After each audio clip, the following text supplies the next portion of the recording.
Alhamdulillah. Alhamdulillah haqqa hamdi hamdan hamidin ahmadu syukran jami'an wa mazidin. Wa salli wa sallim ala nabiyil karim habibina wa syafi'ina wa qurrati a'yunina Muhammad wa ala alihi wa sahbihi. Amma ba'du. Hadratal muhtaramin, para asatidz Bapak, Ibu-ibu rahimakumullah. Alhamdulillah summa alhamdulillah.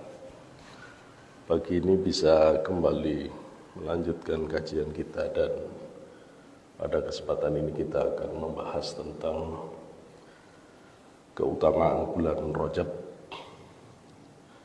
dan menjadikan Rajab sebagai persiapan menuju Ramadan.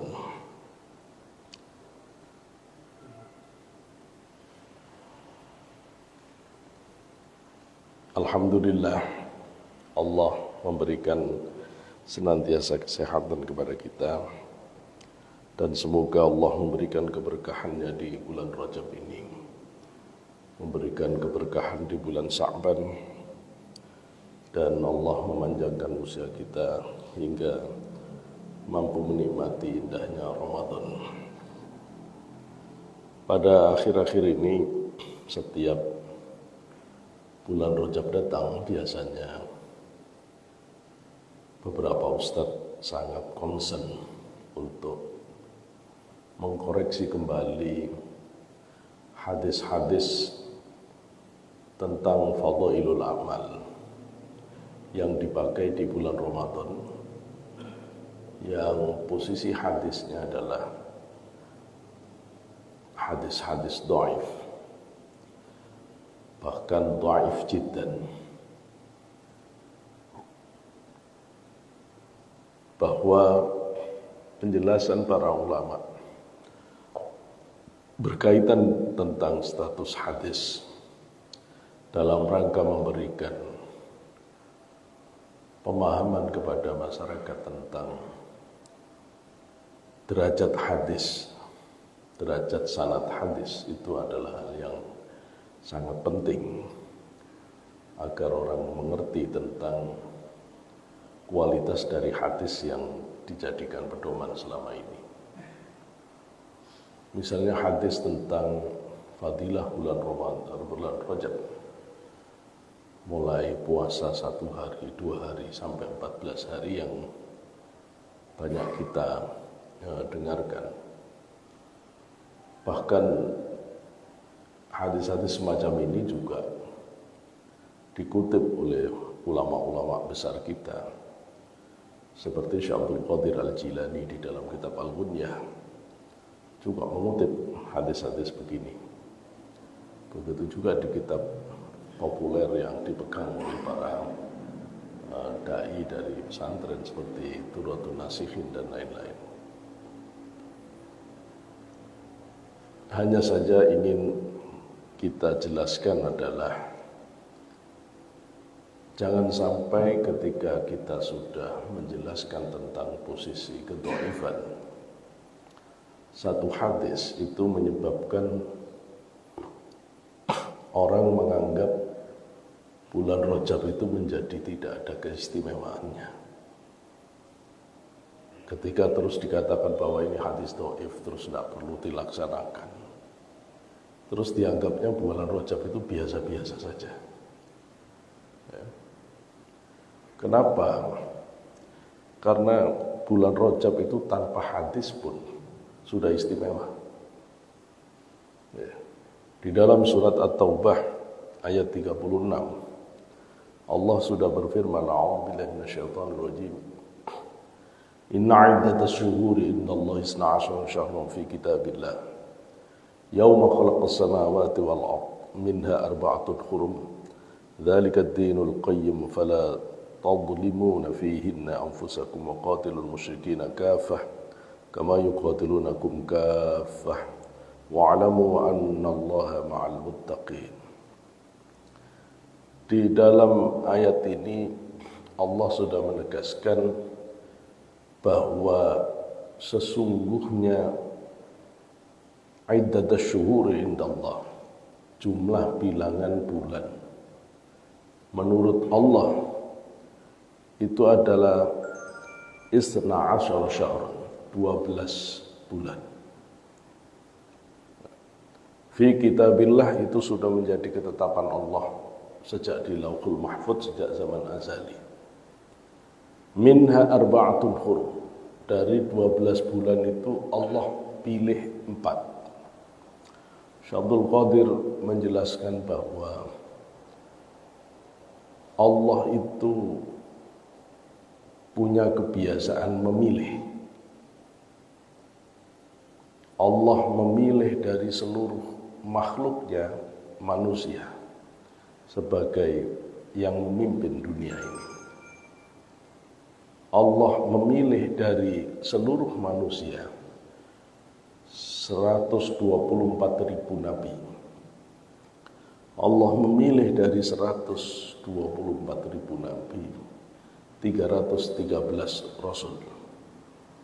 Allah memilih dari 313 rasul 25 nabi yang diutamakan.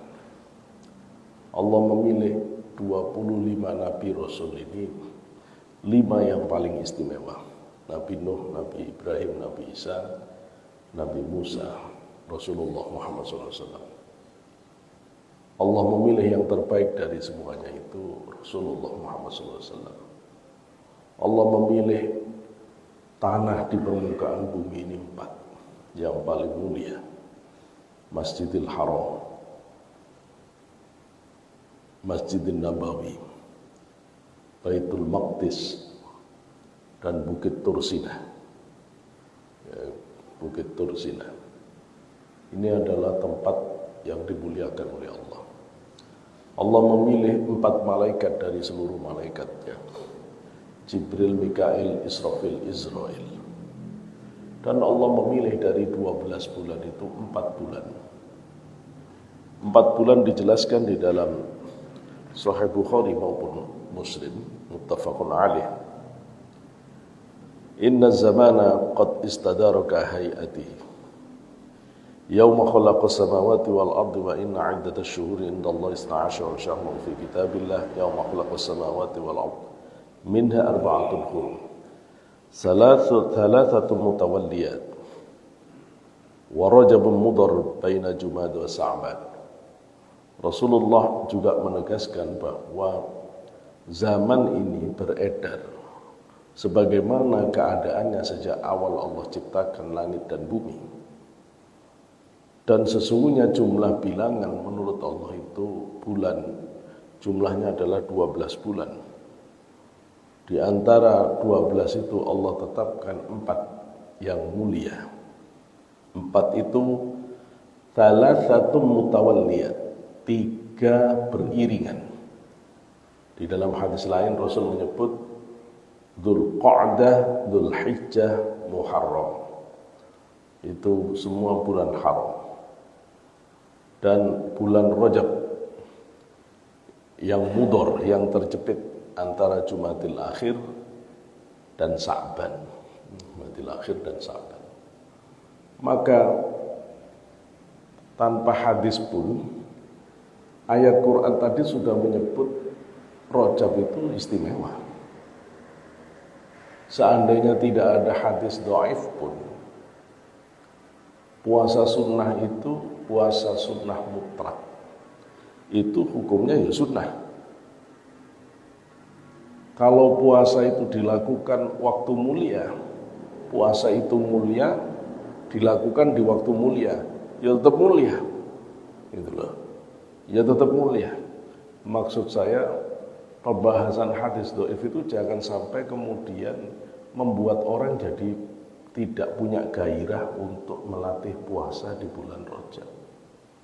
Itu bahaya.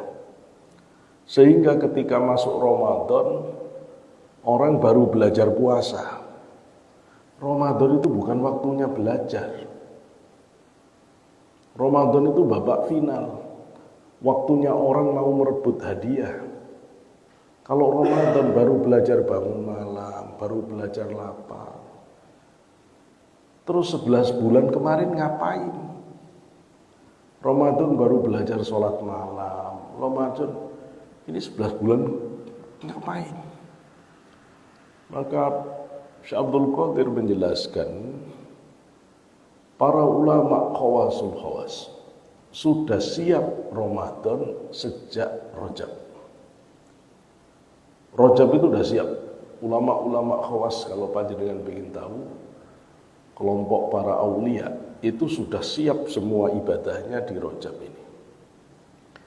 Kalau ulama khawas, kata Syekh Abdul Qadir, itu baru siap nanti Sa'ban. Nah, orang-orang awam itu baru siap Ramadan ya pas Ramadan. Nunggu pengumuman pemerintah, kalau sudah baru siap, besok siap puasa. Ya alhamdulillah, ya, daripada udah puasa belum siap juga.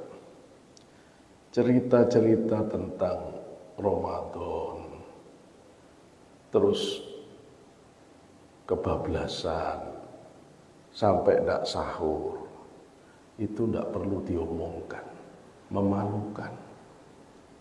Ya mosok puasa seumur hidup kayak begini sih, bermasalah saja dalam urusan bangun malam.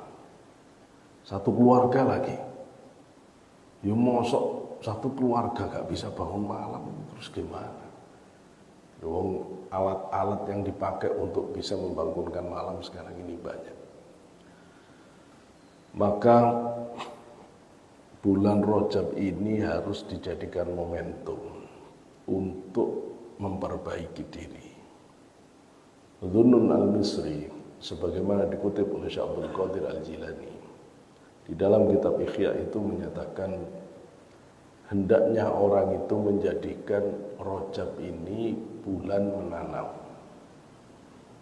Sa'ban bulan merabuk, menyirami, nanti Ramadan panen. Apa yang ditanam? Kebiasaan-kebiasaan baik. Rajab ini waktunya kita membenahi semua ibadah kita. Sholat-sholat kita benahi. Sholat-sholat sunnah kita benahi. Cara kita bangun malam kita tata lagi. Semua ibadah-ibadah kita, wirid, zikir, Quran kita benahi.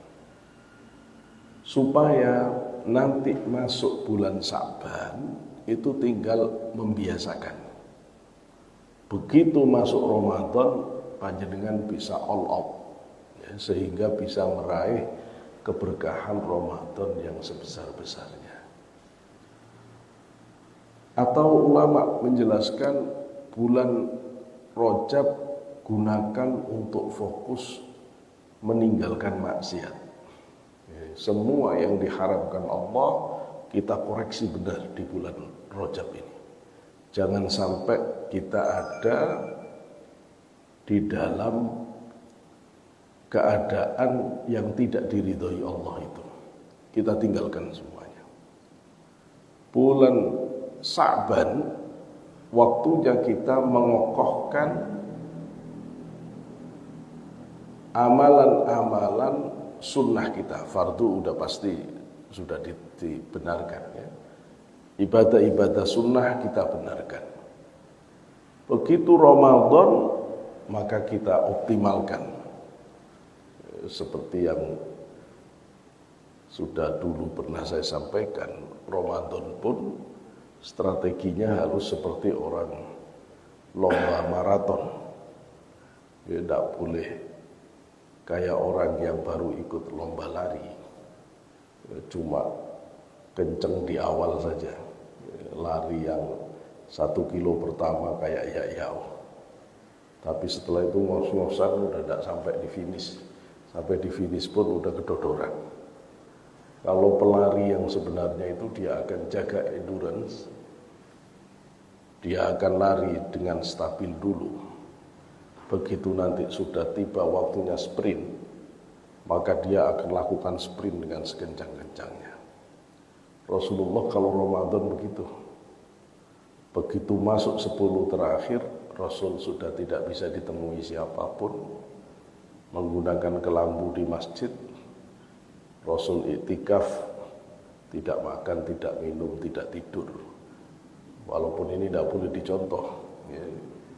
Tidak makan, tidak minumnya tidak boleh dicontoh, karena Rasul waktu itu mengatakan sudah bisa dapat kenyang langsung dari Allah, sedang kita tidak.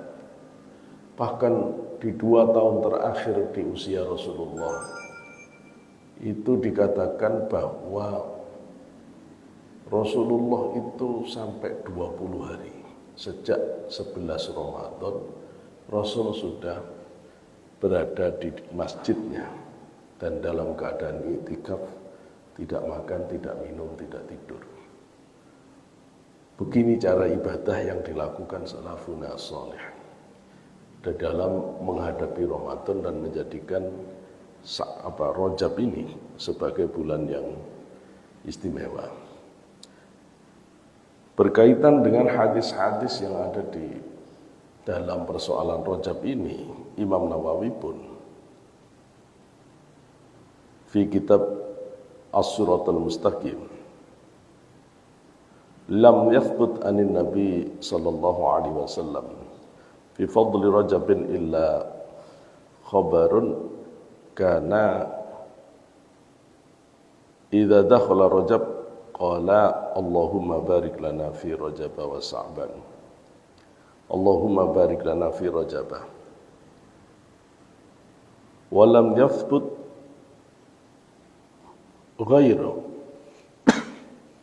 ghairuhu bal 'ammatul hadits al-ma'thura fihi an Nabi sallallahu alaihi wasallam kadzabun. Qala an-Nawawi lam yathbut fi shaumi Rajab nadbun wala nahyun bi'ainihi walakin aslu shaum mandubun. Imam Nawawi mengatakan memang kalau dilihat dari kualitas hadis Rajab itu yang sahih hanya hadis yang menjelaskan bahwa Rasulullah kalau masuk bulan Rajab berdoa Allahumma barik lana fi Rajab. Wahai Allah, berkailah kami di bulan Rajab. Di dalam riwayat yang lain, Allahumma barik lana fi Rajab wa Sa'ban wa ballighna Ramadan. Wahai Allah, berkailah kami di bulan Rajab, di bulan Sa'ban, dan sampaikanlah usia kami di bulan Ramadan. Sedangkan yang lain-lain itu banyak hadis, kalau dalam penilaian Imam Nawawi bahkan hadis yang bohong. Hadis yang bohong. Akan tetapi kata Imam Nawawi, puasa itu hukum asalnya tetap sunnah. Tanpa hadis pun orang puasa itu sunnah-sunnah saja, selama tidak dilakukan di hari yang haram. Ya. Sehingga jangan ngelarang orang puasa Rajab, maksud saya begitu. Ya. Kenapa? Karena Rajab sudah bulan utama, puasa utama. Utama ketemu utama itu tambah utama, malah dilarang gimana? Tidak ada itu puasa, tidak ada dalilnya orang puasa sunnah. Ngomong begini ini orang tidak paham urusan. Oh, dalil nggak ada, tapi kan sudah jelas puasa sunnah itu boleh. Dan bulan Rajab itu bulan mulia, bulan di mana orang disuruh melakukan kebaikan-kebaikan. Loh, kebaikan itu kan diantaranya puasa. Kok puasa malah nggak boleh, itu gimana? Gitu loh. Enggak, Rasulullah soalnya tidak melakukan itu. Ibadah kita itu tidak akan pernah bisa persis Rasulullah. Sampai jangan kemaki kayak paling ngerti Rasulullah. Tak tantang seperti Rasulullah, bener mau diar sampean. Gitu loh ya. Ayo Rasulullah terus kalau Ramadan tidak makan, tidak minum 10 hari, mau ditiru tak? Ayo 2 tahun sebelum meninggal tidak makan, tidak minum, tidak tidur 20 hari, mau ditiru? Gak begitu cara ibadah itu. Rasulullah tidak pernah baca Quran, langsung ngafalin Quran, mau ditiru tak? Tidak ada Quran zaman itu, bakar semua kata Quran ini. Tidak ada hadis zaman itu, apa mau dibakar semua? Itu tidak begitu cara berpikirnya. Ya tidak begitu cara berpikir. Maka Imam Ghazali menyatakan di dalam kitab Ihya Ulumuddin di juz 3 kalau yang di ciptaan Darus Sya'b halaman 431. Kata Imam Ghazali, i'lam anna istihbab as-sawmi yata'akkadu fil ayyamil fadilati wa fawadilul ayyami ba'duha yujadu fi kulli sanatin wa ba'duha yujadu fi kulli syahrin wa ba'duha fi kulli usbu'in. Ketahuilah, kata Imam Ghazali, bahwasanya kesunahan puasa menjadi semakin kuat karena keutamaan harinya. Puasa itu menjadi semakin tinggi fadilahnya karena harinya istimewa. Wa fawadilul ayyam ba'duha yujadu fi kulli sana. Adapun keutamaan hari itu ada yang kita temui setiap tahun. Seperti Ramadan, tiap tahun datang. Seperti Rajab itu datang tiap tahun datang. Wa ba'duha yujadu fi kulli syahrin. Sebagian lagi datangnya tiap bulan. Awal bulan, akhir bulan, tengah bulan, ayyamul bid 13, 14, 15, tiap bulan ketemu. Hari-hari istimewa itu.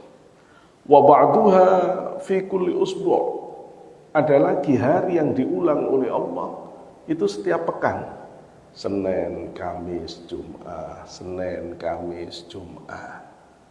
Maka ketika orang itu puasa di hari Senin atau di hari Kamis, itu mulia. Hari Jumat makruh kalau sendiri. Tapi kalau hari Jumat itu digandeng dengan Kamis atau digandeng dengan Sabtu, menjadi mulia. Gitu. Bagi orang yang memang mampu berpuasa. Puasa ada kalau hari Jumat itu tiap pekan diulang oleh Allah kemuliaannya. Ada yang diulang tiap bulan. 13, 14, 15 ayyamul bid. Puasa putih. Puasa putih itu asal muasalnya adalah puasanya Nabi Adam.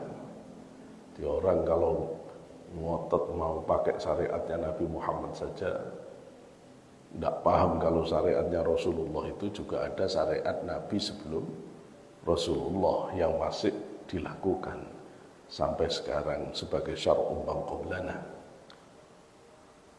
Dulu Nabi Adam itu ketika diturunkan ke dunia ini diceritakan oleh Wahab bin Munabbih, diulas oleh Syekh Abdul Qadir di dalam kitab Hunya, itu hitam.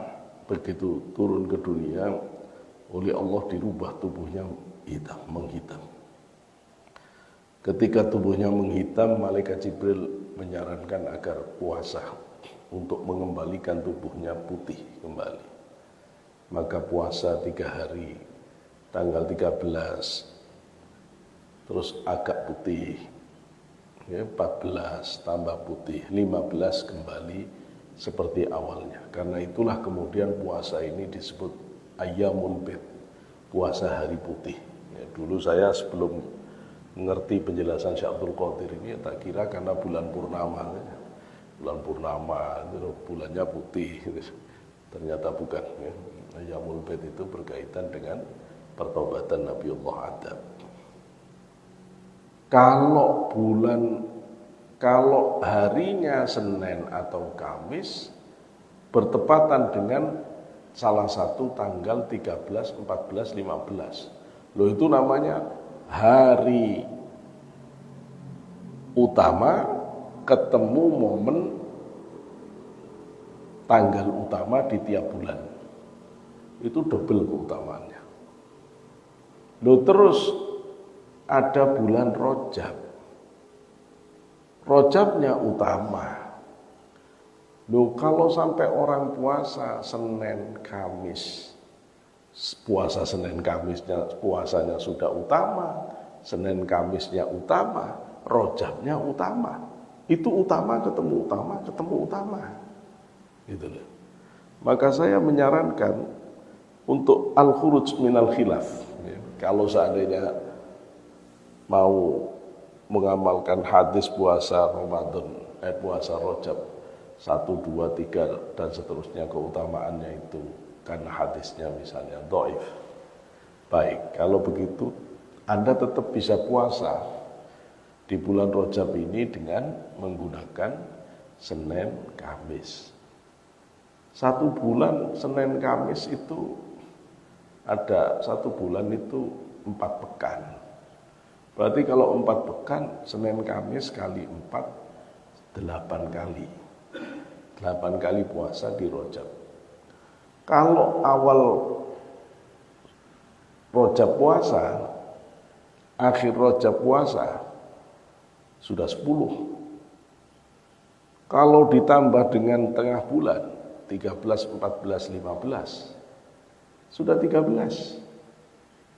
Sudah 13 hari puasa itu kalau kita lihat di hadis yang katanya tadi dhaif itu sudah 14 itu mentoknya puasa itu. 14 hari keutamaannya ini maksimalnya. Artinya sudah hampir kena. Maka saya biasanya kalau ngajari orang untuk latihan puasa, ya begitu. Puasalah pertama puasa Ayyamul Bid. Yang penting 3 hari dalam 1 bulan. 13, 14, 15 puasa. Senin Kamis tidak puasa, tidak apa-apa. Nanti kalau sudah senang puasa, mau nambah, tambahlah awal bulan, akhir bulan, sama tengah bulan. Dah 5 hari. Awal bulan, tengah bulan, akhir bulan. Kalau mau nambah lagi, tambah dengan Senin Kamis. Kalau orang sudah puasa ini tiap bulan, sudah 13 hari dalam 1 bulan puasa. 1 bulan di bulan Islam itu, Komariah itu ada yang 29 hari, ada yang 30 hari. Ya. Taruhlah 30 hari, itu tinggal sedikit lagi. Kalau dia nanti mau pindah menjadi puasa Daud, itu gampang, karena udah terbiasa 1 bulan 13 hari. Kalau mau pindah Daud, itu nanti kan cuma nambah 2 hari. Sudah kena Daudnya, jadi tinggal berubah ke Daud, itu menjadi ringan sudah, kalau orang sudah biasa puasa begini.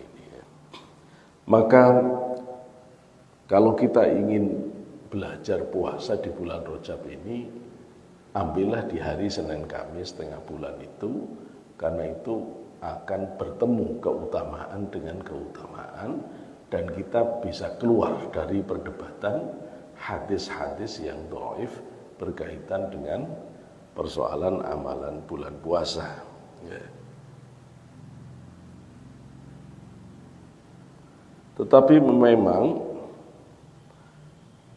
sebagian ulama itu, bahkan sahabat, itu tidak menyenangi kalau orang puasa Rajab itu 1 bulan penuh. Oke, sehingga menyamai bulan Ramadan. Oke. Sebagaimana juga dijelaskan Imam Ghazali dalam kitab Ihya tadi, karaha ba'du sahabah ayyusama Rajab kullahu hatta la yudahi bi syahri Ramadan. Fal ashhurul fadilah Dzul Hijjah wal Muharram wa Rajab wa Sya'ban. Jadi sebagian sahabat itu memang tidak menyenangi kalau puasa di bulan-bulan yang dimuliakan Allah seperti Rajab itu di seluruh hari. Maka puasalah kemudian tetap ada yang dibatalkan. Walaupun kalau seandainya ada orang yang puasa 1 bulan Rajab penuh, ya enggak salah juga, ya enggak dosa juga. Kan tadi disebut sebagian, karena sebagian yang lain pasti mengizinkan. Ya.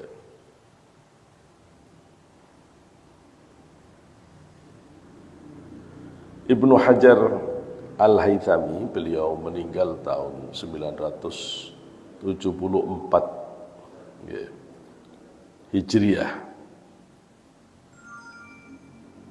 Beliau mengatakan, saya bacakan artinya saja ya.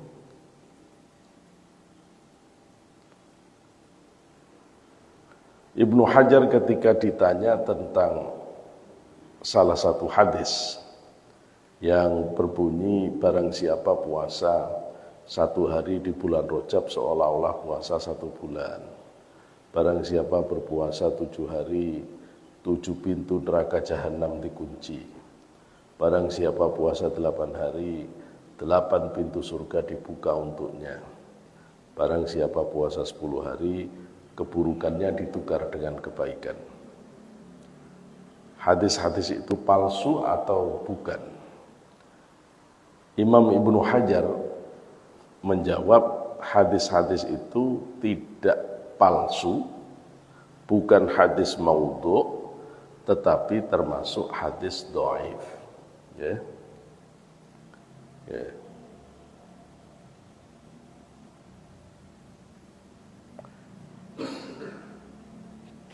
Ya. Fa ajaba biqaulihi laysat maudhu'ah bal dha'ifah fatajuzu riwayatuha wal amalu biha fil fadail. Di dalam kitab Fatawa Al-Fiqhiyah Al-Kubra jilid 2 halaman 86. Kata Imam Ibnu Hajar Al-Haythami, hadis itu tidak maudhu, tapi itu hadis dhaif. Hadis dhaif. Dan boleh orang menggunakan hadis tersebut sebagai dasar puasa Rajab untuk menambah keutamaan ibadah. Jadi menggunakan hadis itu tidak salah, tidak salah. Bahkan saya Ibnu Hajar Al-Haythami justru menyatakan waqad taqarrara annal haditha ad-dha'ifa wal mursalah wal munqati'a wal mu'adhalah wal mawqufa yu'malu biha fi fadailil a'mali ijma'an wa la syakka anna sawma rajabin min fadailil a'mali fayuktafa fihi bil ahadits ad-dha'ifah wa nahwiha wa la yunkiru dzalika illa jahilun maghrurun. Wa qad taqarrara, dan benar-benar sudah mengokohkan ya, annal hadis ad-dhaif, bahwasanya hadis dhaif, hadis mursal, hadis munqati, hadis mu'dhal, hadis mauquf yu'malu fi fadailil a'mal, itu diperkenankan, dijadikan landasan untuk amal ibadah sunnah-sunnah ya, amal ibadah sunnah-sunnah. Ijma'an, itu secara ijma' ulama-ulama yang ngerti hadis membolehkan. Bahwa ada pendapat yang tidak boleh seperti yang dikemukakan oleh Bin Baz, Syekh Albani, itu tidak menggeser mayoritas ulama yang membolehkan. Gitu. Kalau kemudian ada yang mengatakan itu, ada yang tidak boleh. Yang tidak boleh itu sedikit. Ya. Mayoritas ulama membolehkan, termasuk Imam Ahmad bin Hambal membolehkan. Karena itu di dalam kitab Musnad Ahmad bin Hambal banyak hadis dhaif. Tapi jangan meremehkan Imam Ahmad bin Hambal. Karena senang baca kitab Sahih Bukhari terus jenengan mau meremehkan Imam Ahmad bin Hambal. Nanti dulu. Imam Ahmad bin Hambal itu penguasaan hadisnya di atas Imam Bukhari. Imam Ahmad bin Hambal, Imam Bukhari hafal 500 sampai 600 ribu hadis dengan sanadnya. Imam Ahmad bin Hambal 800 sampai 1 juta hadis. Lebih kaya Imam Ahmad bin Hambal. Dalam persoalan hadis dhaif itu masih panjang ceritanya. Kalau tidak terlalu mengerti, tidak usah ikut berdebat tentang hadis dhaif. Karena hadis dhaif itu tidak selamanya dhaif. Kalau ditemukan syawahid-syawahid, saksi-saksi dari hadis lain yang menguatkan, hadis lain itu sahih, maknanya setara dengan hadis yang dhaif. Hadis yang dhaif itu naik derajat, tidak dhaif lagi. Bisa hasan li ghairihi, begitu. Jadi persoalan ini persoalan yang layak didiskusikan di dalam kelasnya orang yang memang kajian ulumul hadis. Tetapi untuk pengantar umum, kita ambil pendapat ulama besar hadis Imam Ibnu Hajar Al-Haythami yang menegaskan bahwa hadis yang dhaif, mursal, munqati', mu'dhal, mauquf boleh dipakai sebagai dasar untuk amal ibadah sunnah, untuk amal-amal fadhailul a'mal. Itu akidahnya ulama hadis dari kelompok ahlu sunnah wal jamaah. Justru tidak boleh mengingkari. Kalau orang mengingkari kebolehan mengamalkan amalan fadhailul a'mal dengan hadis dhaif itu, dikatakan oleh Imam Ibnu Hajar Al-Haythami, la yungkiru dzalika illa jahilun maghrurun. Tidak mengingkari yang demikian ini kecuali orang bodoh yang tertipu. Itu tadi yang saya bilang. Karena ribut bahas hadis dhaif, akhirnya tidak pernah puasa sunnah rojab. Nah itu jadi salah. Jadi salah karena kita kehilangan momen di rojabnya. Yang lebih penting lagi, yang ingin kita ingatkan bersama adalah bahwa di bulan Rajab ini waktunya kita membersihkan diri lebih dalam lagi.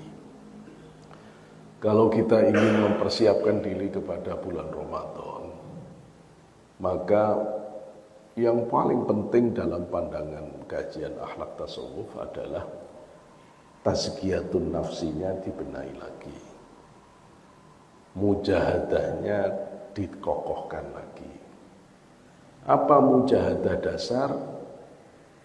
Mujahadah dasar itu taqlilut ta'am, taqlilul kalam, taqlilul manam. Pertama, belajar untuk sedikit makan. Maksudnya berarti di bulan Rajab belajar mengurangi makan. Kalau puasa masih berat, ya sudah makannya aja agak dikurangi. Makannya dikurangi. Belajar untuk mengurangi makan, lebih hebat lagi kalau belajar lapar. Lebih bagus lagi belajar puasa. Puasa. Kenapa?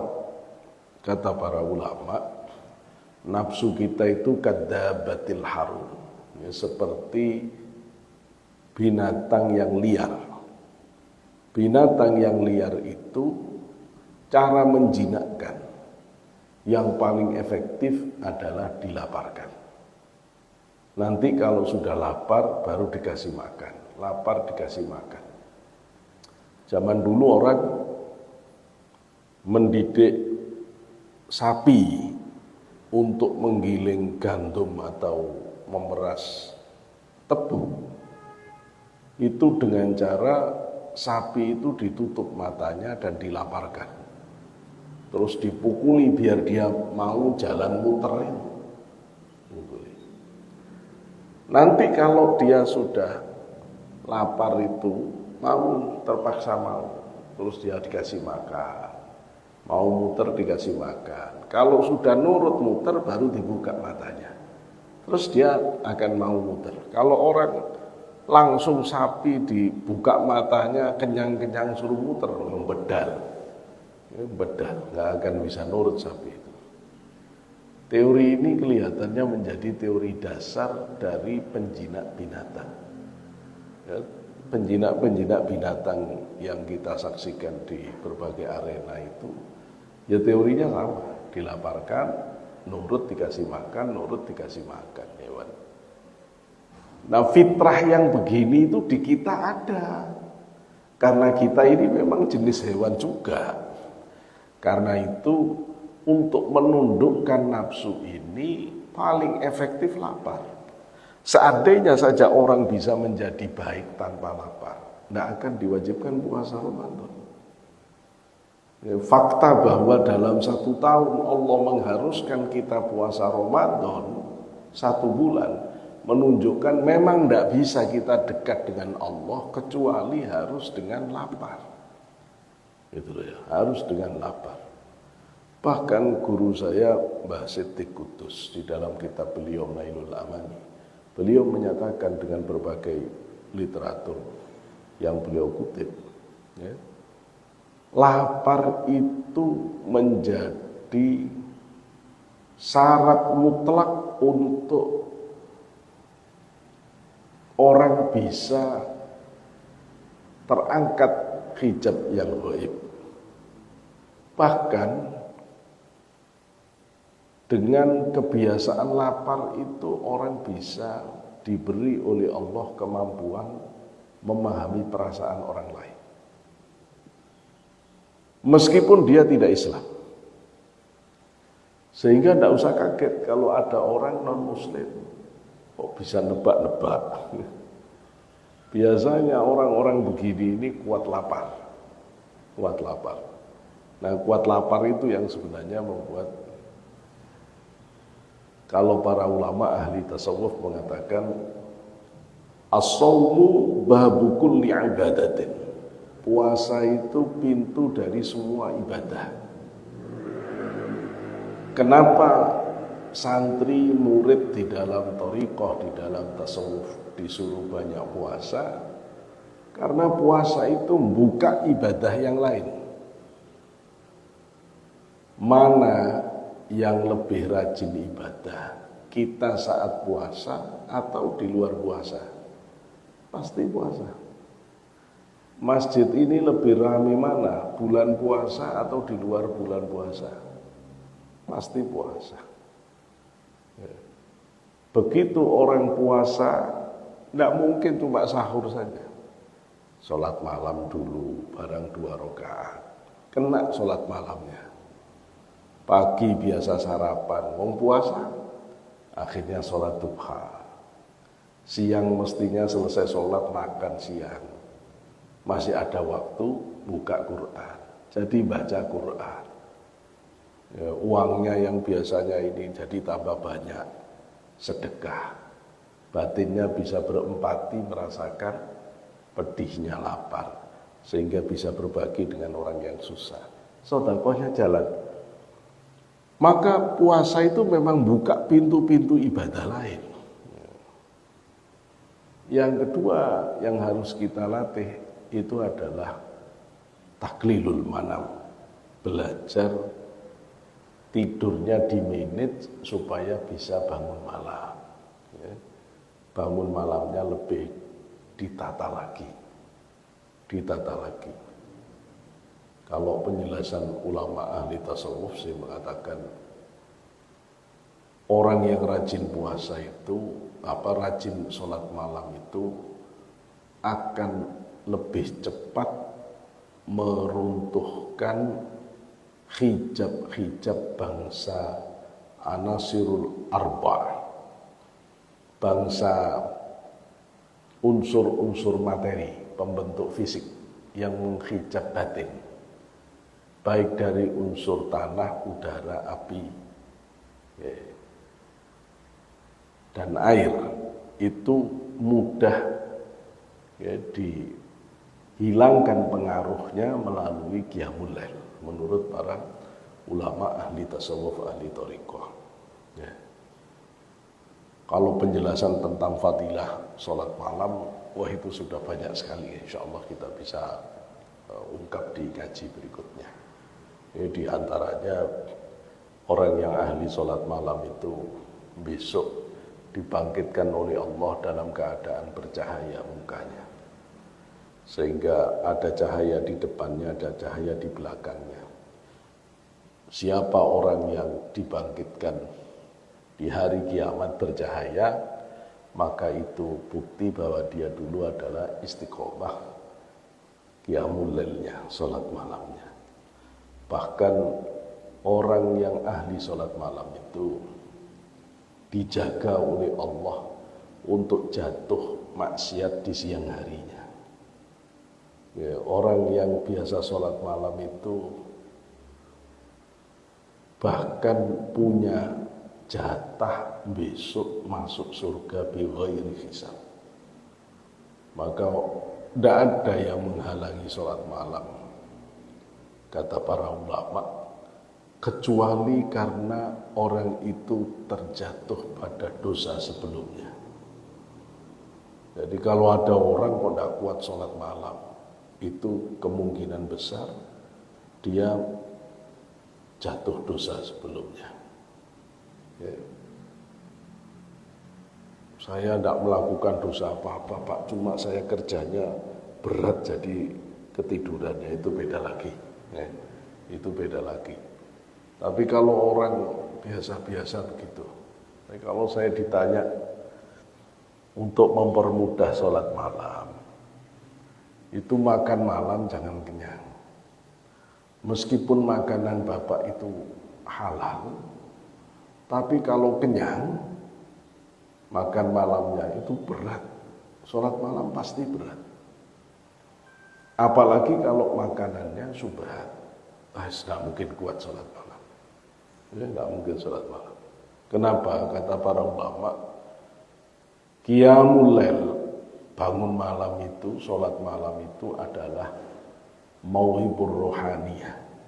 Itu pesta parade ruhaninya para kekasih Allah. Yang Allah tidak akan mengundang orang-orang yang masih kotor batinnya. Yang mutalattih bil qadar. Orang yang masih berlumuran kotoran tidak akan diundang. Maka kalau kita itu tidak mampu qiyamul lail, harusnya kita menangis. Ya, karena berarti kita itu termasuk orang kotor yang tidak diundang oleh Allah. Nah, maka kita harus belajar maksa untuk bisa sholat malam. Ya, terutama di bulan Rajab ini, supaya nanti Ramadan sholat malam kita lebih bagus lagi. Yang terakhir, di bulan Rajab ini kita juga harus berlatih menyedikitkan bicara. Sedikit bicara itu, kata para ulama, kalau orang bicaranya sedikit, tapi pikirannya kemana-mana. Orang yang pikirannya kemana-mana, bicaranya sedikit, itu dihukumi sama saja dengan banyak bicara. Karena itu, sedikit bicara itu biasanya diikuti dengan uzlah.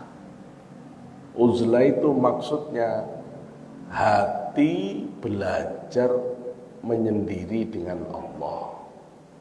Ya, meskipun badan bersama dengan orang lain di keramaian. Belajar batin tetap nyandar ke Gusti Allah. Ya. Sehingga pikiran tidak kemana-mana. Ya, tidak kemana-mana. Nah, itu yang disebut dengan sedikit bicara. Sedikit bicara tapi sosmedan terus, main HP terus, sama aja. Sama aja. Maksudnya orang itu harus belajar menyedikitkan. Saya lihat orang-orang yang iktikaf. Ya. Nanti kalau Ramadan kelihatan. Iktikafnya kuat, Pak. Bisa sehari, bisa setengah hari, bisa 10 jam, bisa 4 jam. Tapi saat iktikaf itu buka HP terus ngeliat YouTube lah, ngeliat ini, ya itu mah bukan iktikaf. Ya, itu udah iktikaf. Kalau mau iktikaf, ya, nggak usah lama-lama juga nggak apa-apa. Iktikaf itu batas waktu minimalnya orang iktikaf itu sedikit lebih panjang dari tumak ninah. Tumak ninah itu ukurannya satu kata subhanallah. Jadi subhanallah. Jadi kalau ada orang sholat tumak ninah ukurannya mengucap subhanallah. Maka kalau orang rukuk subhanallah, bangun, sudah cukup itu. Jadi kalau ada orang sholat cepat, selama dia masih nyampe satu kata subhanallah, masih masuk tumak ninah, jangan diejek, masih sah sholatnya. Ya, bahwa kita sholatnya subhana rabbiyal azim wa bihamdi, subhana rabbiyal azim wa bihamdi, subhana rabbiyal azim wa bihamdi 3 kali, yaitu kan bagusnya tumak ninah. Tapi syarat minimal tumak ninah itu subhanallah cukup. Ya, sehingga orang kalau misalnya sholatnya mau ketinggalan pesawat, rukuk baca subhanallah, begitu cukup begitu. Nah, iktikaf itu yang penting lebih sedikit dari subhanallah. Katakanlah 2 kali subhanallah. Jadi kalau jenengan tinggal di masjid ini, niat iktikaf, padahal cuma sebentar, berapa? 1 menit. 1 menit mengucapkan subhanallah ya dapat banyak. Ya sah. Gitu loh ya. Jadi tidak harus berjam-jam, tidak harus berhari-hari baru itu enggak. Kecuali kalau madhabnya madhab Maliki. Kalau madhabnya Maliki memang iktikaf itu tidak sembarangan. Iktikaf itu harus dalam keadaan puasa. Kalau tidak puasa tidak boleh iktikaf. Kalau imam yang lain itu hanya sunnah saja. Ya. Dan bisa iktikaf kapanpun. Seperti sekarang ini kita juga harus iktikaf supaya bisa mendapatkan tambahan kebaikan di atas kebaikan. Ya. Kalau iktikaf sebisa mungkin jangan lihat HP. Jadi kalau sudah niat iktikaf tutup HP itu. Kalau sudah Jumatan tutup HP, jangan dilihat. Ya, sudah sampai selesai Jumatan jangan nyentuh HP. Kalau sudah sholat ba'diyah Jum'ah baru keluar masjid buka HP. Sebisa mungkin jangan dibuka di tempat sholat ini. Gitu ya. Jangan bahas urusan dunia di tempat yang ditempati sholat ini. Karena ada hadis yang menyebut sampai itu dilakukan, pekerjaan dunia Bapak diaminkan oleh malaikat supaya dibangkrutkan. Jadi malah didoakan bangkrut oleh malaikat. Jadi orang itu harus ngerti adabnya masjid. Kenapa perempuan yang haid tidak boleh bertahan di masjid? Kan sekarang banyak softtek yang bisa membuat perempuan itu darahnya aman, tidak mungkin netes. Ya tahu. Tapi tetap tidak boleh. Kenapa?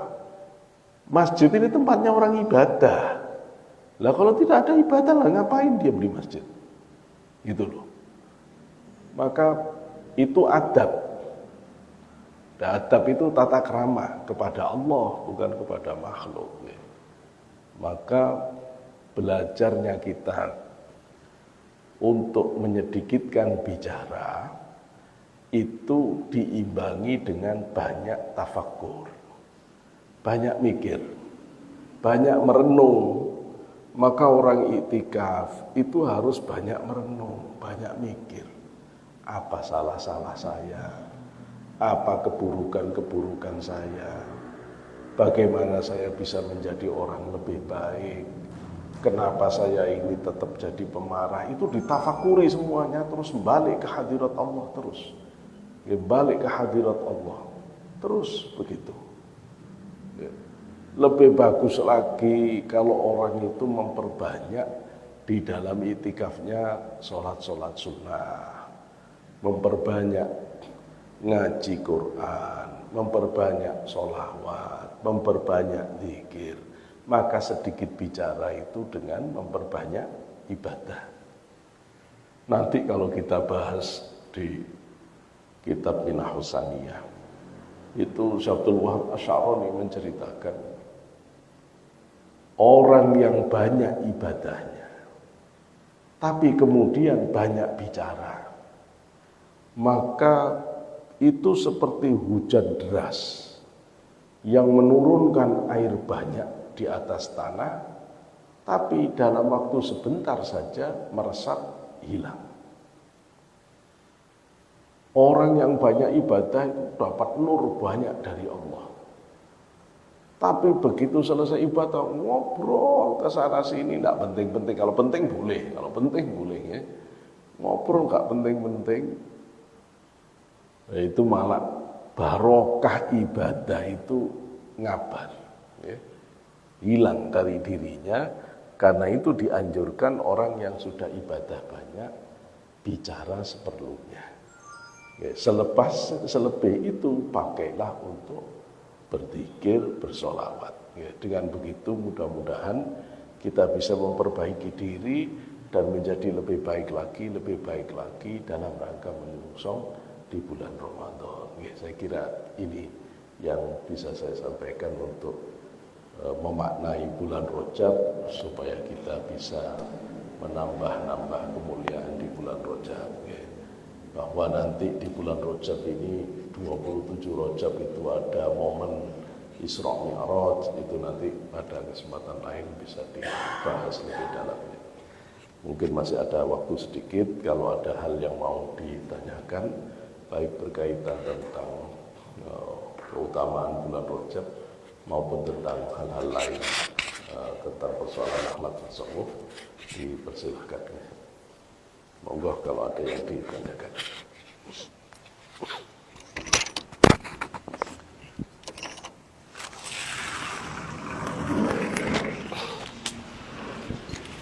Bismillahirrahmanirrahim. Assalamualaikum warahmatullahi wabarakatuh. Ya, waalaikumsalam. Mohon penjelasan Ustaz mengenai entah hadis entah dari ulama bahwa kalau Rajab itu bulannya Allah, kemudian Sya'ban bulannya Nabi Muhammad, dan Ramadan bulannya umat. Mohon penjelasan itu Ustaz. Terima kasih. Ada lagi?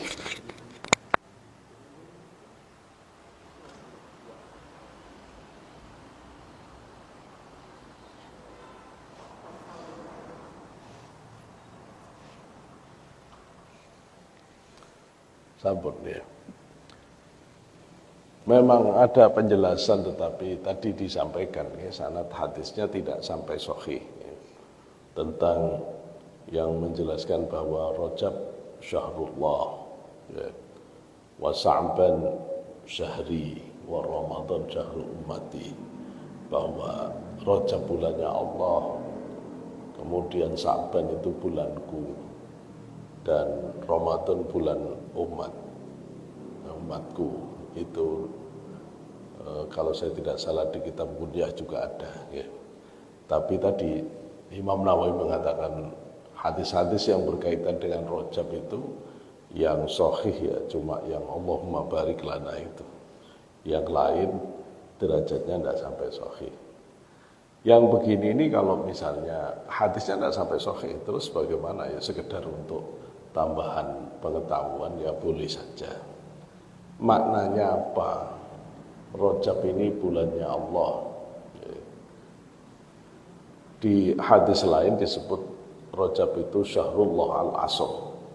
Rajab itu bulannya Allah yang tuli. Disebut bulannya Allah yang tuli karena Rajab ini adalah bulan yang Allah tidak mau mendengar ada kezaliman di dalamnya. Allah tidak ingin di bulan Rajab ini ada penganiayaan. Harusnya bulan Rajab itu bulan gencatan senjata. Tidak ada peperangan. Tidak ada kezaliman kepada orang lain dan tidak ada kezaliman terhadap diri sendiri. Jadi tidak boleh zalim, tadi ayatnya sudah saya baca. Jangan zalim kepada orang lain dan jangan zalim pada diri sendiri. Ya. Menganiaya diri sendiri tidak boleh, menganiaya orang lain juga tidak boleh. Saya tidak pernah menganiaya orang lain, Pak. Apa maksudnya? Saya tidak pernah nempeleng orang. Madzalimul ibad salah satu. Kata Sayyid Ali Al-Khawas. Kezaliman terhadap orang lain itu ada 3 bentuknya. Bisa zalim dalam bentuk harta. Bisa zalim dalam bentuk diri. Bisa zalim dalam bentuk kehormatan. Kalau kita tempeleng orang, kita tendang orang yang tidak salah, namanya zalimun nafsi. Kita zalim fisik, zalim ke diri. Itu Bapak pasti harus minta maaf. Tidak ada jalan di akhirat bisa selamat dari tuntutan orang itu kecuali kita minta kehalalannya, minta maaf. Kalau tidak pasti dituntut oleh Allah. Allah tidak akan melepaskan siapapun dari kedzaliman terhadap orang lain. Pasti dituntut. Daiwanun la ya'ba'allah fil akhirah. Itu adalah majelis keadilan yang tidak mungkin Allah lepaskan orang di akhirat. Apalagi sampai membunuh. Tidak mungkin lagi, itu pasti akan ditegakkan oleh Allah. Maka zalim itu bahaya. Itu akan dituntut. Yang kedua, zalim terhadap harta. Zalim terhadap harta itu tetap dituntut besok. Dulu waktu kuliah atau waktu mondok pernah pakai jaketnya temen, ndak izin, ndak bilang, terus jaketnya itu dijual. Temennya nggak tahu, sampai sekarang nggak tahu. Terus gimana ya? Ini kalau sampai ndak diselesaikan, urusan ini sampai akhirat besok. Ini akan urusan sampai akhirat. Lah terus bagaimana? Ya kembalikan. Lah jaketnya udah ndak tahu di mana. Ya Bapak harus mengganti yang serupa. Gantinya jangan terus dulu harganya cuma 25.000, sekarang saya nyari jaket 25.000. Ya enggak begitu. 25.000 zaman dulu itu berapa kursnya kalau hari ini? Baru carikan jaket yang setara, kasihkan. Nih gantinya ya, dulu saya pakai jaket ini, sekarang tak ganti. Minta maaf saya.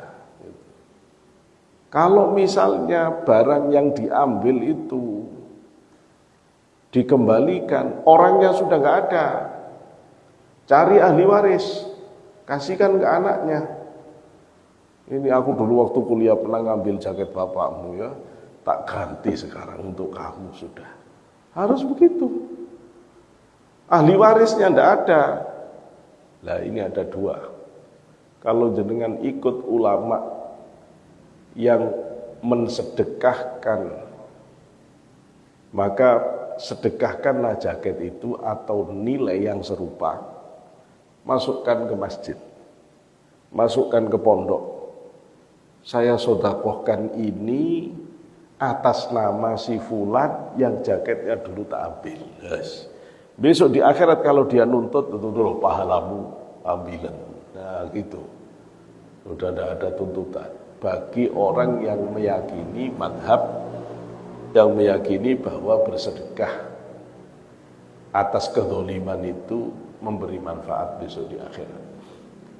Makanya jangan dolim-dolim. Saya kalau mikir begini ini tidak kebayang. Pemimpin-pemimpin yang korup itu gimana tobatnya? Soalnya yang didolimi bukan satu orang. Saya jadi lurah. Terus uang yang mestinya untuk masyarakat saya telan. Itu kan harus tobat seluruh masyarakat itu. Jadi kalau Ramadan itu lurah itu harus keliling, seluruh kampung dia harus keliling. Minta maaf ya, saya korupsi jalan ini. Mestinya itu dapat. Nah, seruat, ya, ruwet. Maka jadi pemimpin yang adil itu tidak gampang memang. Memang repot, ya, memang repot. Dulu Sayyidina Umar ketika berjalan di satu daerah melihat domba mati, nangis Umar. Nangis ketika ditanya, kenapa kamu nangis Umar? Aku takut kalau besok Allah bertanya apa sebabnya domba ini mati dan aku tidak ngerti jawabannya. Lu nangis. Yes, ketinggian memang kalau kita mikir sahabat itu zaman sekarang. Tapi minimal jangan dolim, minimal jangan dolim ke orang. Ya, dalam urusan harta harus kita kembalikan. Yang ketiga, dolim kepada orang itu irdi, kehormatannya. Ini hari ini bahaya, Pak. Tipis-tipis antara pengungkapan fakta sama menyerang kehormatan ini. Hati-hati. Islam itu beda dengan demokrasi barat. Ya, bahwa kita boleh membongkar fakta tentang siapa calon pemimpin kita, itu boleh. Ya, membuka keburukannya dalam rangka menilai siapa yang lebih layak, boleh. Tapi hati-hati, tidak boleh ada kebohongan. Tidak boleh ada karakter assassination. Islam itu adil, Pak. Adil, tidak boleh melampaui batas kita. Tidak boleh melampaui batas. Apalagi sampai suudzon, apalagi sampai fitnah, apalagi sampai hoax. Wah, ruwet itu di akhirat. Ya, ruwet di akhirat itu. Makanya besok kata Rasulullah itu, Rasul itu pernah nanya kepada sahabat itu, Ayun nas al-muflis, siapa yang bangkrut itu? Orang bangkrut itu siapa? Al-muflisu fina man la dirham wa la mata'. Kata para sahabat, ya kalau orang bangkrut itu ya orang yang tidak punya harta, bahkan modal saja sudah tidak punya. Bangkrut itu namanya. Kata Rasulullah, bukan. Orang bangkrut itu orang yang besok datang di akhirat. Dia bawa pahala sholat, pahala puasa, pahala zakat, pahala hajinya. Tapi setelah itu datang orang-orang menuntut kepadanya. Orang yang pertama datang, kamu pernah nempeleng aku. Yang kedua, kamu pernah ghibai aku. Kamu pernah dusta kepadaku. Kamu pernah mengkorupsi hartaku. Kamu pernah membunuh aku. Sehingga oleh Allah diberikanlah kompensasinya, pahala dia untuk nutup keburukan. Sampai pahalanya sudah habis, orang yang nuntut masih banyak. Maka ketika pahala sudah habis, tidak ada lagi yang bisa diberikan. Ganti, Pak. Keburukan orang yang dulu dizalimi diberikan kepada dia. Sehingga catatan amalnya tidak ada lagi kebaikan, malah ditambahi keburukan orang-orang yang dulu pernah dia sakiti, yang dulu pernah dia fitnah, yang dulu pernah dia tempeleng, yang dulu pernah korupsi. Tambah tidak karu-karuan, yaitu bangkrutnya orang paling bangkrut di akhirat itu yaitu. Hati-hati, orang alim itu tidak boleh nyakiti orang lain. Kata, kalau saya tidak salah, Imam Sahal At-Tustari, Abdullah Sahal At-Tustari, beliau mengatakan, innama hujibal khalqu 'anil musib bi syai'aini. Biasanya orang tidak bisa sampai ke hadirat Allah. Kalau bahasa kita, orang tidak bisa khusyuk sholat ibadah itu karena dua hal. Satu, su'it ta'mah, makanannya tidak dijaga kehalalannya. Tidak usah ngomong apa-apa, kalau tidak bisa jaga makanan halal, tidak usah ngomong khusyuk-khusyuk, pasti tidak akan bisa khusyuk. Yang kedua, wa'adhal kholqi, menyakiti orang lain. Nah itu tidak boleh. Itu tidak boleh. Menyakiti orang lain itu yang paling ruwet adalah kehormatan. Termasuk menyakiti orang lain, riba. Riba. Ya kalau Bapak bukan calon DPR, bukan calon menteri, bukan calon apapun, itu tidak boleh kita ini terus mau bongkar-bongkar sisi kehidupan Bapak yang kalau itu dibongkar Bapak kecewa. Itu ghibah. Meskipun itu fakta. Nah, itu fakta. Jadi ngomongin orang lain, fakta, tidak ditambah, tidak dikurangi. Orang yang diomongkan kecewa, itu ghibah. Dosanya kayak makan bangkai saudara sendiri. Loh itu coba. Apa sih maunya agama Islam ini? Kita itu jadi orang Islam harus menebarkan kedamaian. Kalau ngomong harus mikir, nimbang rasa agar omongan kita itu tidak nyakiti orang lain. Orang Islam itu orang yang peka batin, orang yang empatinya jalan, simpatik. Bukan orang yang terus nerocos, orang yang ngomong seenaknya, orang lain udah sakit hati, dia gitu aja sakit hati. Loh, opo. Kita itu yang nggak paham gitu loh. Jadi kita harus nakar, kalau ngomong sama orang itu harus nakar. Ini kalau tak omongkan sakit, ndak ya, tersinggung. Kalau tersinggung nggak usah. Tapi fakta, jangan begitu. Beda kalau orang mau jadi pimpinan, ya. Kalau jadi pimpinan memang harus ditelanjangi, harus dilihat. Kayak orang mau nyari mantu, ya memang harus nanya. Nggak apa-apa, ini gimana. Soalnya mau jadi mantu kita seumur-umur, ya harus diteliti. Tapi kalau nggak ada kepentingan itu nggak usah. Termasuk kita itu zalim kepada orang, apabila kita suudzon.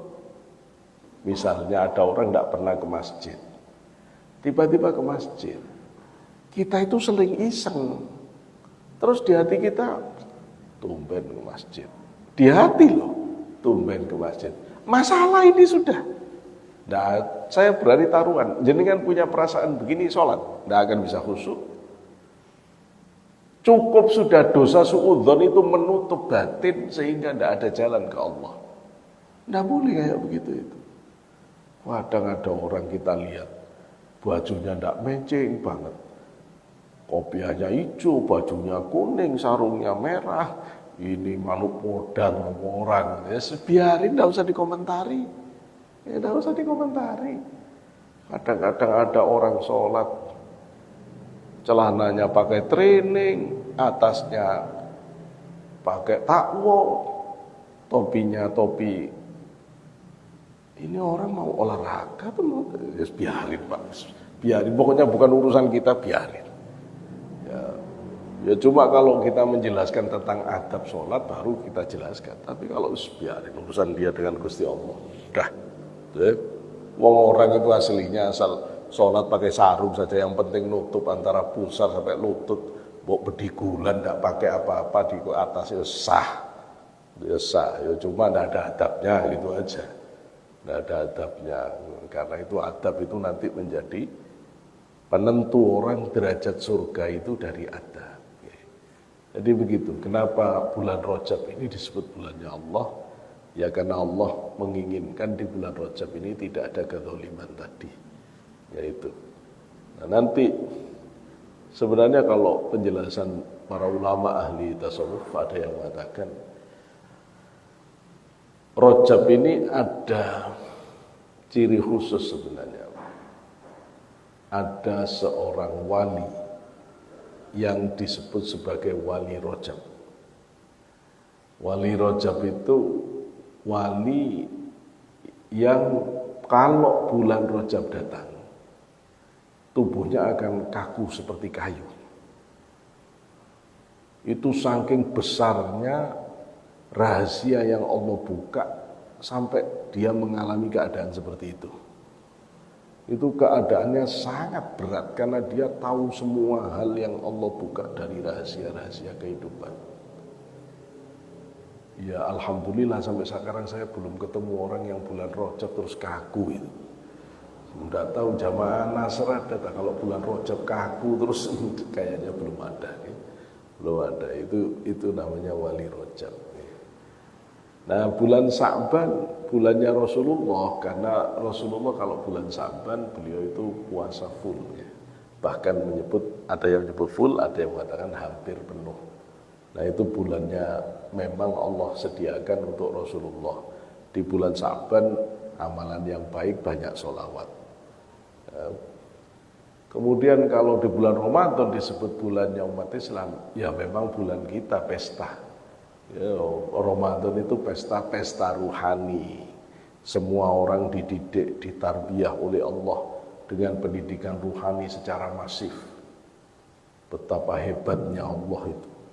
Punya program untuk umat Islam yang menyeluruh, semua kita terlibat, tidak cuma sehari 2 hari, 30 hari, paket-paket kegiatan utamanya adalah puasa, kemudian bisa menyeluruh ke seluruh dunia. Keren. Saya kalau mikir, ini biaya pelatihan berapa sedunia ini, dan tidak ada agama yang punya konsep pelatihan spiritual seperti Islam dengan Ramadan. Tidak ada. Kalau orang ngerti tentang teknik pendidikan dan pelatihan, keren. Agama Islam agama sempurna. Ya, ketika orang memahami ini dari kacamata pendidikan ruhani, itu keren. Ya, keren. Sehingga kita bisa bersama-sama nata sholat malam keluarga, gara-gara harus sahur bareng. Semula kita tidak pernah peduli makannya anak-anak, begitu makan bareng kita jadi tahu. Anak kita yang tidak benar cara ngambil sendoknya, cara ngunyahnya, maka jadi kekontrol semua. Itu barokah Ramadan nanti. Ya, ketemu semua. Yang kikir ketahuan, kita dorong untuk semakin ini. Yang males-malesan ibadah, yang jarang ngaji Quran, semuanya kecek semua itu di Ramadan. Karena itu bulannya umat Islam Ramadan itu. Bulannya umat Islam. Nah dari sisi penjelasan itu sangat menarik. Walaupun hadisnya tidak sampai sahih, yaitu tadi, jangan terlalu kaku, kemudian mau membuang semua hadis dhaif. Begini, kita ini sudah terlalu jauh dengan Rasulullah. Sudah hampir 1,5 milenium.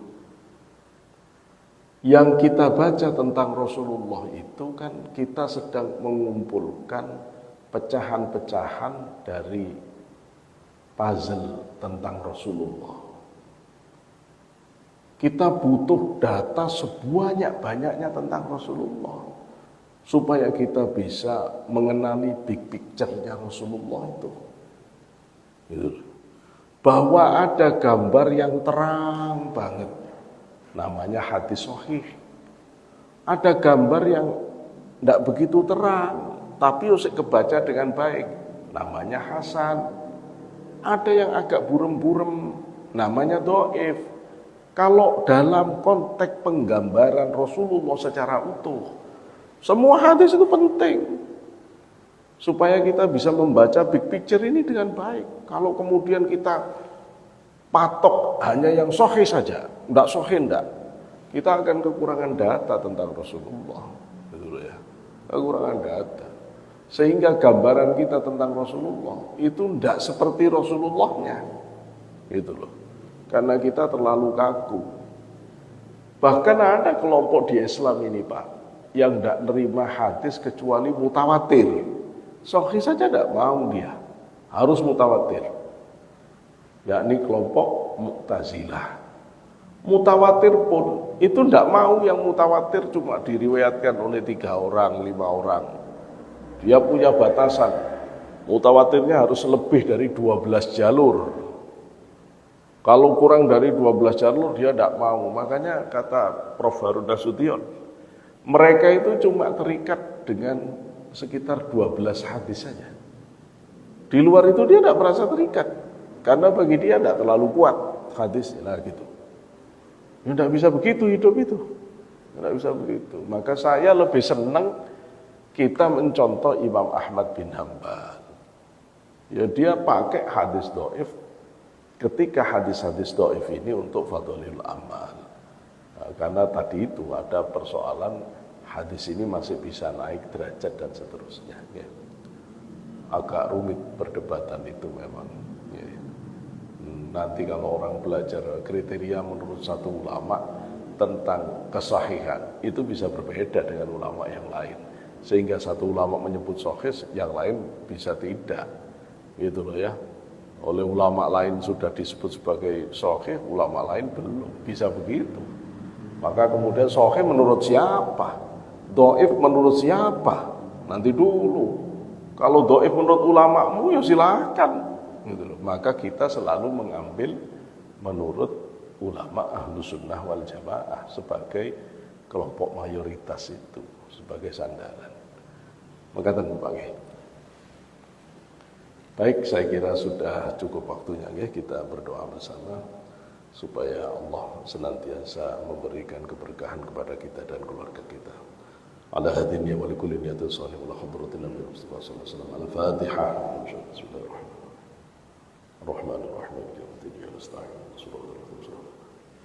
Hamdan yuwaffi ni'amahu wa mazida rabbana lakal hamdu kama yanbaghi li jalalika al-karim wa 'azimi sultanika. Allahumma salli ala sayyidina Muhammad wa ala sayyidina Muhammad. Alhamdulillahi rabbil alamin. اللهم انفعنا بما علمتنا وعلمنا ما ينفعنا واجعلنا محسنا وزدنا علما نافعا وعملا متقبلا ورزقا حلالا طيبا مباركا وصحيا لسادنا سلمنا من كل بلاء وسوء القدر الامراض والاسقام. اللهم بارك لنا في رجب وشعبان وبلغنا رمضان. اللهم بارك لنا في رجب وشعبان وبلغنا رمضان. اللهم بارك لنا في رجب وشعبان وبلغنا رمضان. ربنا آتنا في الدنيا حسنة وفي الآخرة حسنة وقنا عذاب النار. سبحان رب العزة عما يصفون والحمد لله رب العالمين. وآخرا بالله التوفيق والهداية ورضا. السلام عليكم ورحمة الله وبركاته.